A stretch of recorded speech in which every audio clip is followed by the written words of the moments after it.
राधे राधे महाराज जी।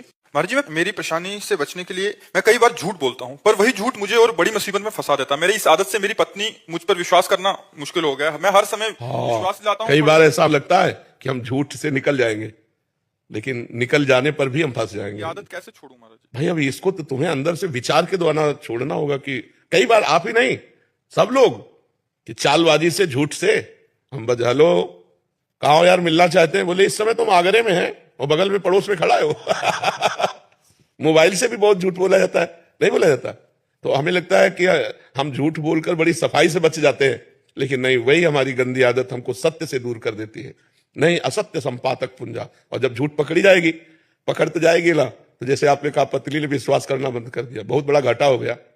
हमारे पति पत्नी के संबंध में अविश्वास घुस गया, बहुत बड़ा घाटा हो गया। अब आप सत्य भी बोलोगे ना तो नहीं माना जाएगा, बहुत संभलना चाहिए।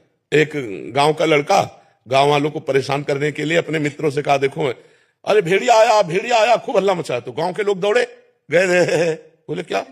बोले हंसी मजाक के लिए बुलाया था। अब असली में एक दिन भेड़िया तो वो लिया, बोले भेड़िया आया, भेड़िया। गांव वालों ने सोचा हंसी मजाक ही कर रहा होगा, भेड़िया ने मार डाला उसे। समझ रहे हो? अगर हम झूठ बोलेंगे तो कभी सत्य बोलेंगे तो भी हमारी सत्य बात झूठ मान ली जाएगी कि ये झूठ बोलता है आदमी। हमें लगता है झूठ को धीरे धीरे कम करना चाहिए।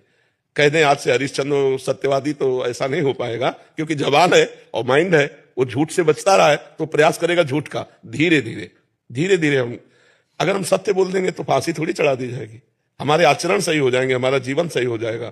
लोग कहते हैं व्यापार में झूठ बोलना ही पड़ेगा। हम कहते हैं क्यों झूठ बोलोगे? सबको ही जानते हैं व्यापार मुनाफा के लिए किया जाता है।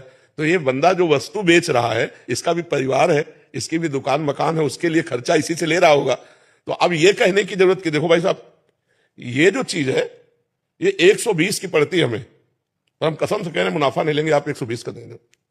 और वो है 70 की। वो कसम खा के, उस झूठ बोल करके 30-40 रुपया अगर बचा पाए, वो तुम्हारे लिए सुखकारी नहीं होंगे। और प्राय लोग ऐसे करते हैं, कसम से कह रहे हैं आपके कारण केवल दे रहे हैं, आप कौन हो, तुम इतना बड़ा व्यापार खोले हो, हमसे इतना व्यवहार मानते हो। वो कसम पूर्वक बोलना, ऐसे बोलना, ये सब गलत। भाई ये 120 की है, जैसे मान लो पूछा 120 की है, मुनाफा हम जितना हमारा बनता उतना ले लिया, आपको लेना ले, नहीं चले जाओ। तो ये जरूर है कि आप थोड़े दिन में प्रकाशित हो जाएंगे कि ये आदमी बेईमान नहीं है, ये एक दाम में बेचता है, तो एक दाम वाले आएंगे आपकी दुकान में। तो हमें लगता है सत्य से चलने पर थोड़ा जरूर लगेगा कि आप देर में धनी बनेंगे, लेकिन अच्छे धनी बन जाएंगे। दीपक की तरह जलोगे तो जलते रहोगे, हाइलोजन की तरह प्रकाशित होगे, फ्यूज हो जाओगे। अधर्म ना करो, झूठ मत बोलो, बेईमानी मत करो। पत्नी से कह दो हम वृंदावन होके आ रहे हैं, अब हरिश्चंद्र वाली चाल चलेंगे।